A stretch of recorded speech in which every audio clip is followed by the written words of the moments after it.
I'm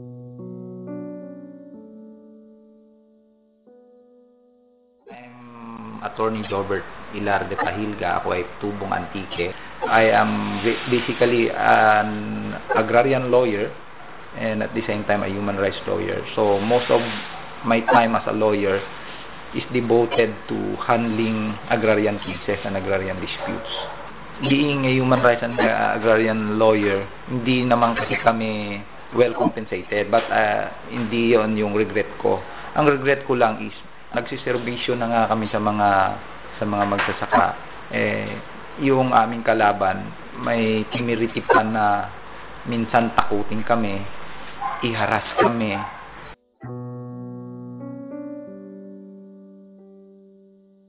May nagpunta sa bahay na hindi ko kakilala at ang sabi ay gustong magpahawak ng kaso.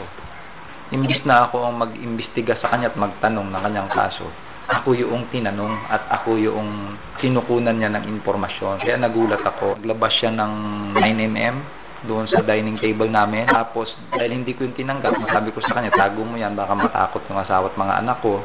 And sabi ko, umalis ka na kasi hindi kita kilala. Yung noong mga panahon na yon, ang ginawa ko naman, hindi ako umuwi ng bahay. Siguro mga 3 months yun. May pamilya din ako. Natakot yung asawa ko. Hindi kami nagkikita mga anak ko. Ang ginagawa ko, tuwing attend ako ng hearing, yung barong ko, hatid na lang sa akin kung saan ako natutulog.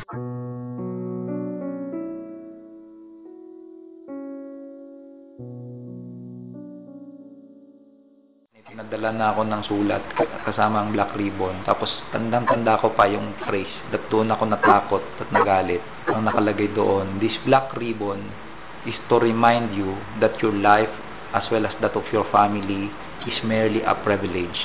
If death becomes you, may you rest in peace. Doon ako nagalit.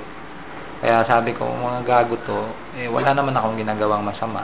At ang nakakagalit doon, bakit isama nilang pamilya ko? Anong pakialam ng pamilya ko sa ginagawa ko?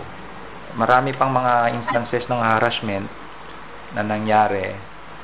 Pero ang bottom line lang noon, dahil sa aming ginagawa, yung aming mga kalaban na mga mayayaman, mga landlords, at pati na rin yung estado, kasi ako naniniwala na ang mga nagsusurveillance sa akin, hindi lang naman mga private na mga tao yung kalaban namin. Dahil sa mga hawak naming kaso, ng mga controversial na kaso, ako naniniwala na binamanmanan talaga kami ng estado.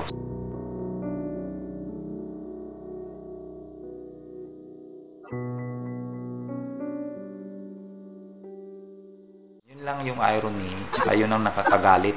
Ikaw, gumagawa ka lang ng iyong tungkulin, profession mo bilang abogado, ginagampanan mo lang. Iba naman ang gagawin sa'yo. Napaintindi ko rin sa pamilya ko na although hindi financially rewarding ang maging isang human rights lawyer o isang agrarian lawyer, marami kang natutulungan, tapos happy ako sa trabaho ko. So, yun ang ko sa kanila. Hanggang sa huli, natanggap na rin ng mother ko at mga kapatid ko. In fact, natutuwa na nga sila ngayon. Kasi napakita ko sa kanila, tama yung ginagawa ko. Hindi nga financially rewarding. Ang dami ko namang natutulungan at ang dami ko nagiging mga kaibigan. Gusto ko at least may legacy kung ano man ang mangyari. At least may legacy, may maaalala sa akin yung mga tao. Hindi lang na nagpayaman ako. Hindi naman ako nagpapayaman. Hindi makikita nila na si Jobert pala, si Attorney Pahilga, ito pala yung kanyang ginagawa kung siya ay nabubuhay. So, yun yung aking pinaka-fulfill niya.